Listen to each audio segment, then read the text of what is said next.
এই জিলহজ মাসের প্রথম 10 দিনে নবী করিম সাল্লাল্লাহু আলাইহি সাল্লাম জিলহজ মাসের যে প্রথম 9 দিন 10 দিনের দিন কি কুরবানি। 10 তারিখ তো কি আমাদের জিলহজ মাসের 10 তারিখ হচ্ছে কুরবানি।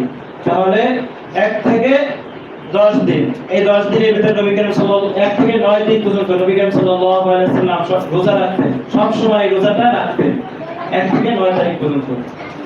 এবং যদি আমরা যদি এই রোজাটা না রাখতে পারি তাহলে শুধুমাত্র 9 জিলহজ, যেটাকে বলা হয় যে হজের দিন, 9 জিলহজ কি হজের দিন, যেহেতু আমাদের বাংলাদেশে 9 জিলহজ কি হজের দিন, ওই দিন আমরা যদি অন্য দিন নাও পারি তাহলে ওই দিনটা আমরা রোজা রাখার চেষ্টা করব। এই 9 দিনে আমরা আল্লাহ তাআলা বেশি বেশি তাকওয়া অর্জন করব, বেশি বেশি আল্লাহ তাআলা বেশি বেশি জিকির আজকার করব। আল্লাহ তাআলা কি করব? বেশি বেশি জিকির আজকার করব। এবং আমরা যারা কুরবানি দিব তারা এই জিলহজ মাসের আগে থেকে নখ চুল যা যা কাটার প্রয়োজন জিলহজ মাসের আগে আপনারা কি করবেন? কেটে ফেলবেন। এবং এই জিলহজ মাসের এই 9 দিনের ভিতরে অন্য কি নখ চুল কাটা যাবে না।